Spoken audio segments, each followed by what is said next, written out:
Welcome to my channel, Comic Book Noise, where we talk about my comic book company, Digital Noise. But today we're going to talk about a subject under my new segment called Comic Book Issues.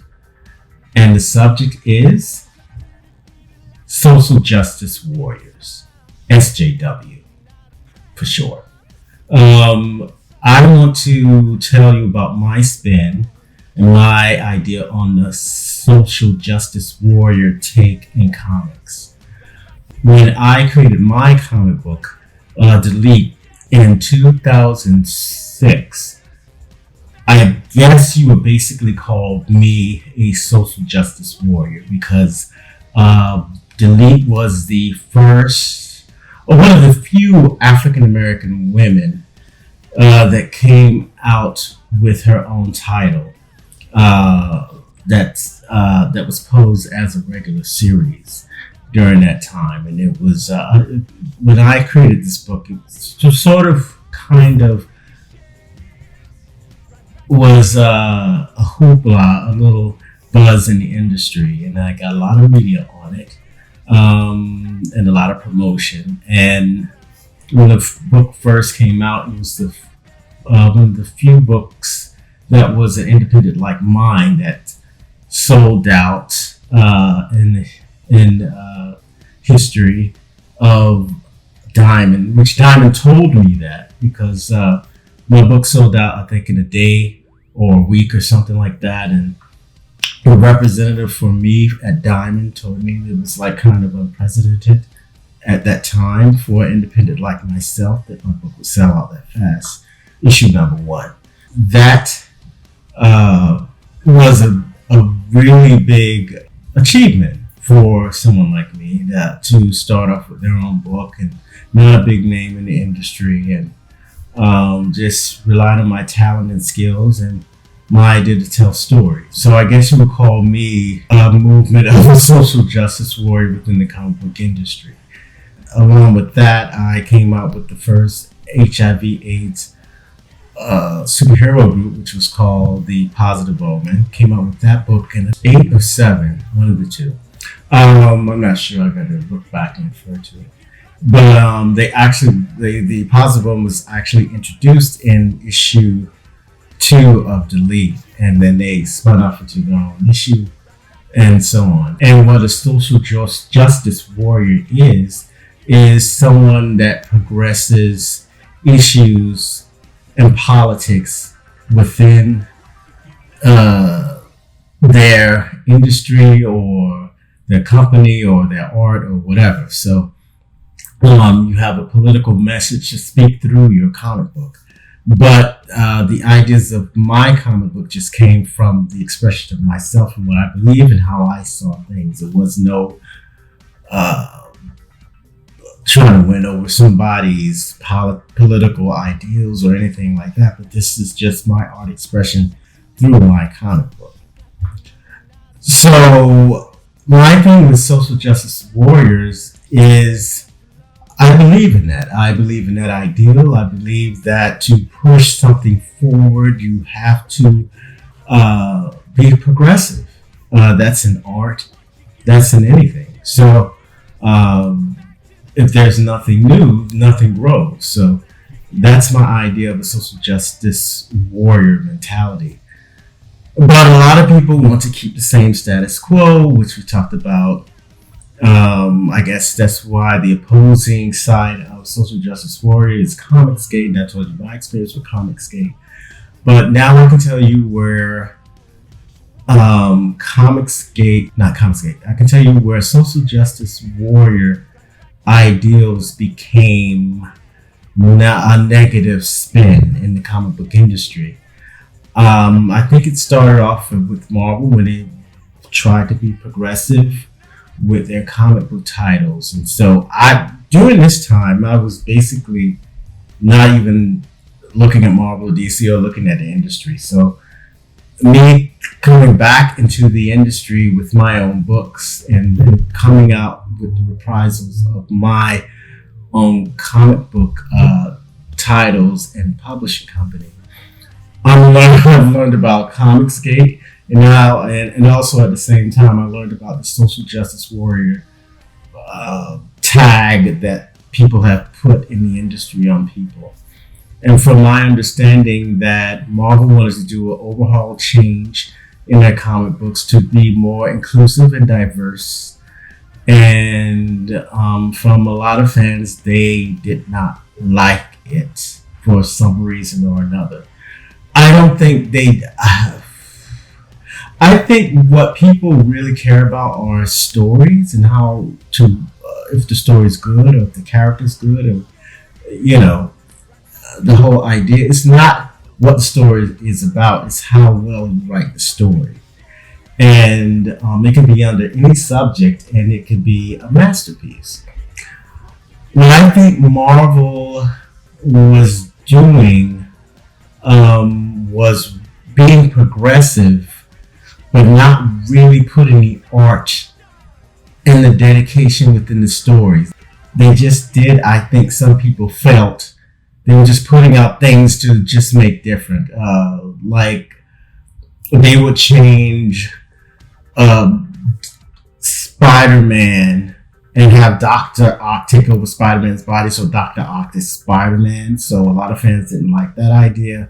A lot of fans don't like when they change their solid model legacy characters such as Captain America, Iron Man, the Majors, Thor, and they change them all into women, or they change them into black just for the sake of changing it to make change without a cohesive storyline.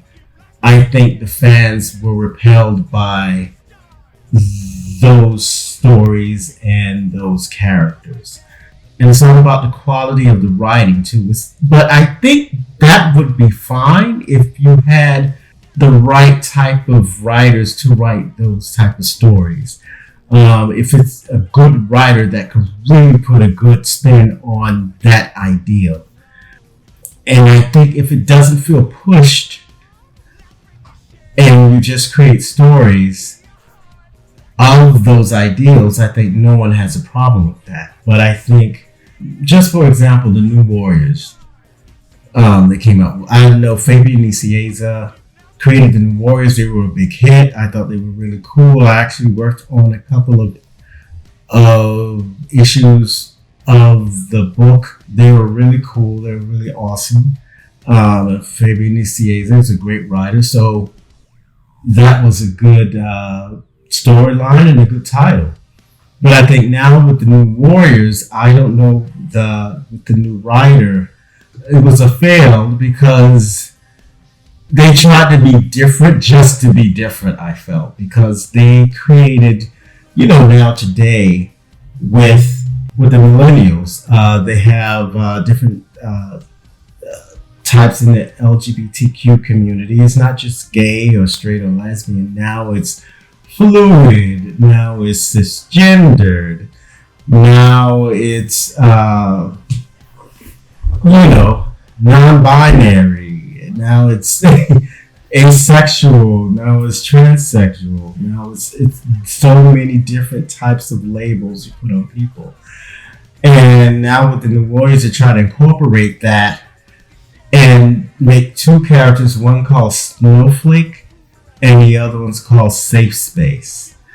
And that is just kind of a tacky, I don't know, I think a sloppy way of trying to be current and new and not have any great directional ideals of your characters that would function well to make a great story. Even with the names, you could create great content and characters with it, but I think you need a great writer and great artist to make it happen. And I think that team up might not have been a great team up to do that. So it's very critical for when you create something, make sure you have all the elements together to create a great product. The issues with social justice warriors is somebody that believes in something progressive, but it has to really come from the heart. And they really, if you're doing it from a comic book spin, you really have to have love of doing comics. I think a lot of these major companies hired outside people to do comic books that haven't done comic books or never even read a comic book in their lives. But since they're a great name in another industry, say the entertainment industry or film industry, doesn't mean that they will translate into writing a great comic. I think when you become creative and not have any strong agendas of a political bias or things like that, but if it's just naturally coming from you, from your vision, I think that's where great creations come from. Because I know at a certain time in the early 70s to late 60s to early 70s, the X-Men weren't doing well, comic books weren't doing well. They actually would reprint some comic books to try to sell because Marvel, especially the X-Men, weren't doing well. So they were at that last break before they canceled the original X-Men with Marvel Girl, Angel, the original X-Men. The book wasn't selling well at the time. And then in the mid 70s, early 70s, they were saying, hey, let's do a change.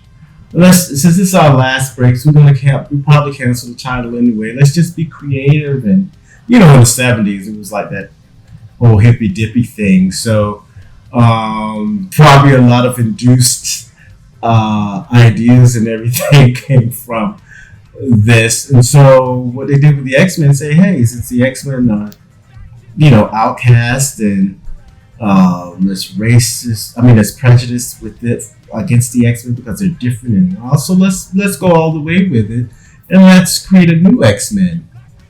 And with low sales, so they just became creative and just created from their heart and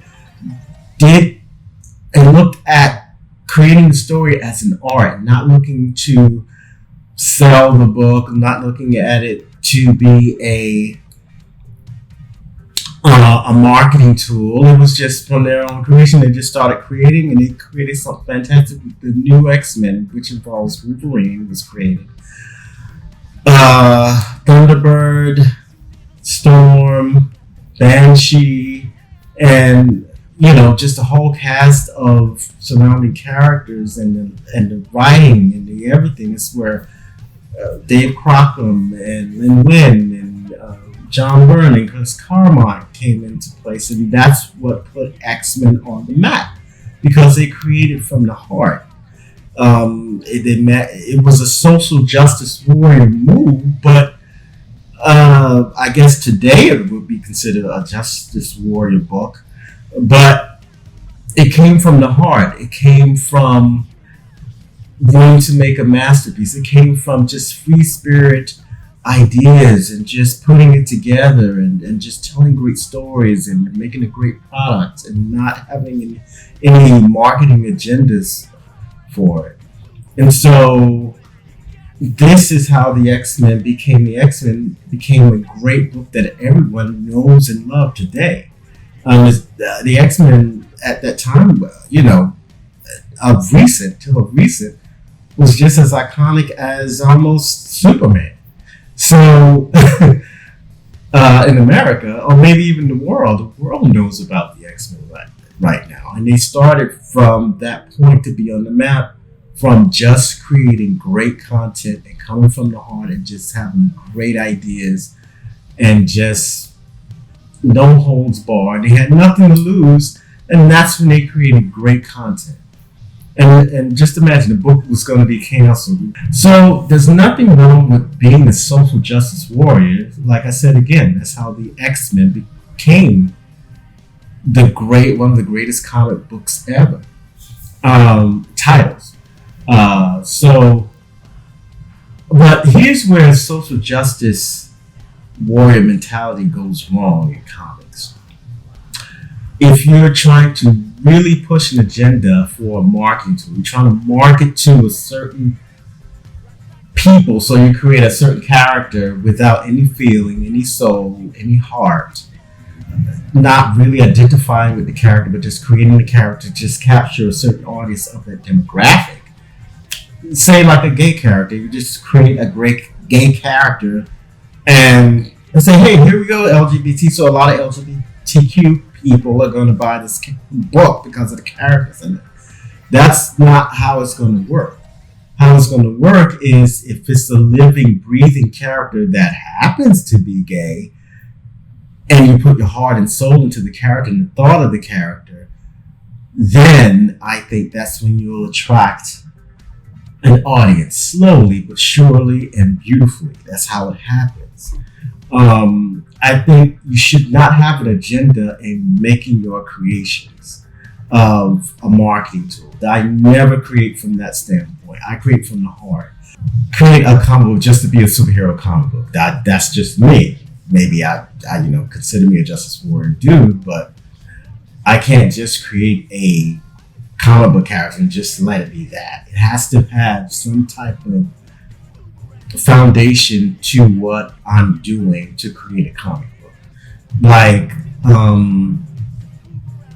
I wanted to reflect diversity in the comic book industry when I created Delete. And I created Delete from the heart, and I love the idea of the character. There was one situation where I was shopping in a comic book store, and there was a lot of kids, and there were, different races and stuff like that. And they were like, I guess you could say 5th grade or something. They came into one of the stores, in the comic book stores where I was shopping in New York. And one of the kids said, I could be Batman, I could be this, I could be that. And I had one young lady that was an African-American beautiful little girl. And she said, well, I can't be Wonder Woman because, she's not black. And I really felt a way about it. That's what inspired me to create Delete. It wasn't it was something that I said I wanted to create something for little girls like her to identify with and maybe see. About 2-3 years ago, I was in Facebook, and I was just posting my pictures in one of the groups and saying, okay, this is Delete. And it was a beautiful illustration that someone colored, and I illustrated it. And, in comic books, a lot of artists exaggerate bodies and things like that. So I was going through that style and a little bit and stuff like that. And so I had a woman who was Caucasian who created a comic book that was about a black superheroine. She said, hey, nice drawing colors, but a woman's body's not like that. And I was like, okay, cool, that's cool, but it's just my style of drawing, and that's, may not be for you, but that's the style I'm drawing. So, so that's how I draw this character's body. And so she was like, oh my God, no. Oh, not this again. And I was like, what is going on? And so she went on to say, well, a woman's body is not like that. And I was like, well, okay, that's cool. You don't like her body. That's fine. That's just my style of drawing. And that's basically it, because everybody has their own art style and the way they draw things. And so she kept picking at this picture, and I'm like, what is her issue? If, there's different artists that draws exaggerated bodies, and I told her, like, that draw way more exaggerated bodies than I do of a female character.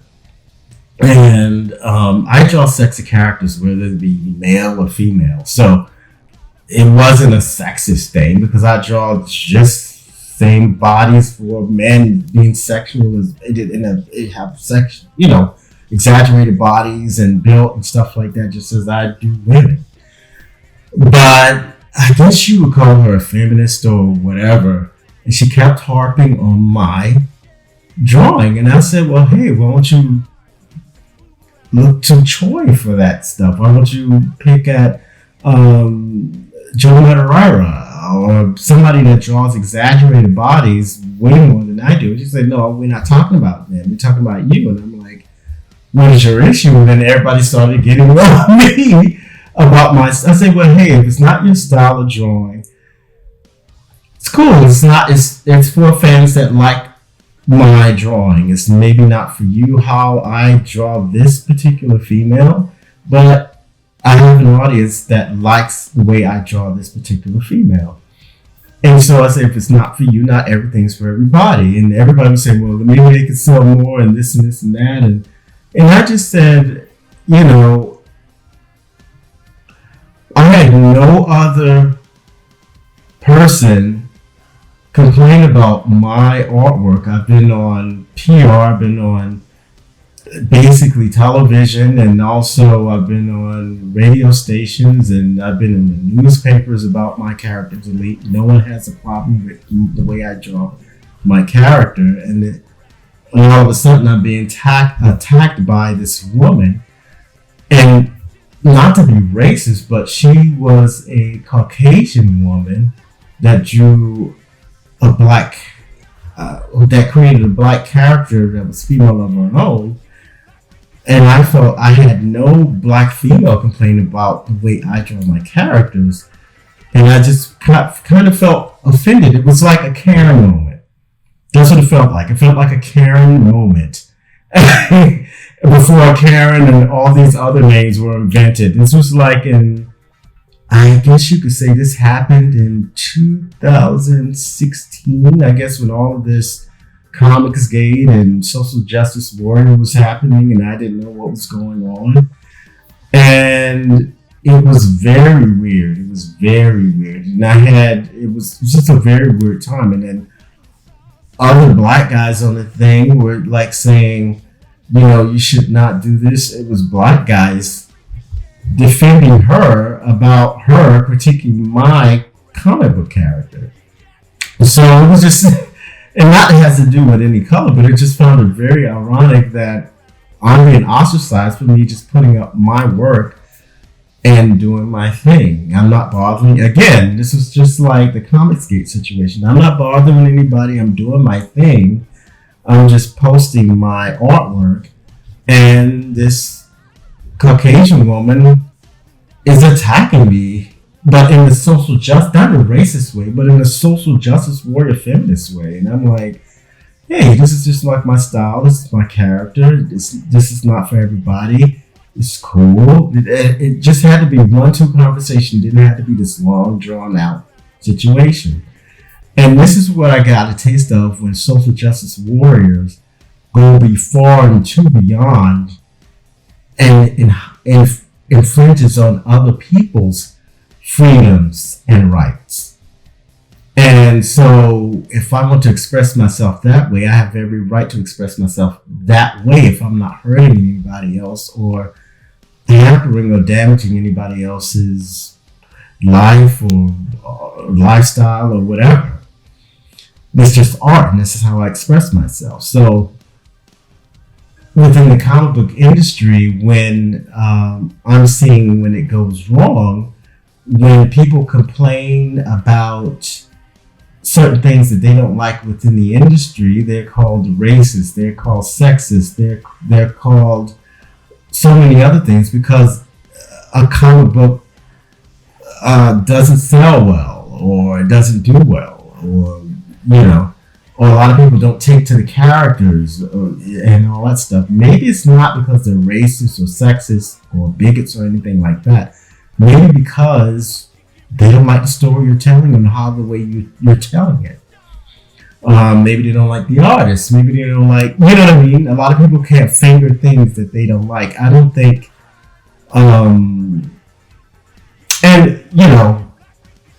also, it could be that, but most of the time, I don't think the general masses of the public, if you tell the story right and correct, they would take to a story, because you do have female comic books out there. There's Wonder Woman, She-Hulk was doing well. So many other books did well, but I think Captain, well, big example is Captain Marvel.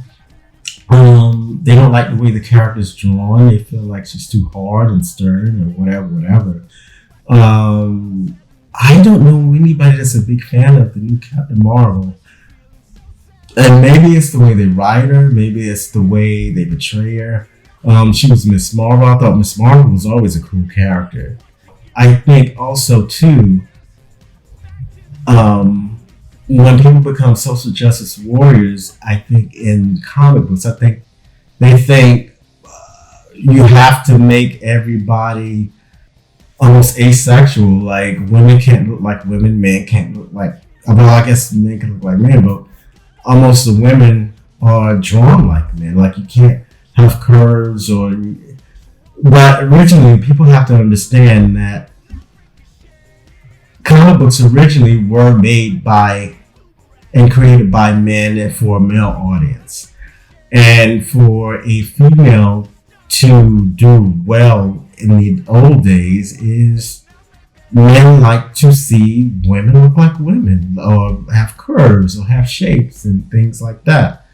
And I believe women like to see men with muscles and maybe tall, or, whatever, what women like. There's nothing wrong with that. There's nothing wrong with drawing a cisgendered person the way a cisgendered person should look like. And if you exaggerate it here and there, that's the total option of the artist and the storyteller. I don't want anybody telling me how to do my books, and I don't tell anybody else how to do their books. So this is how I see freedom and equal rights for all.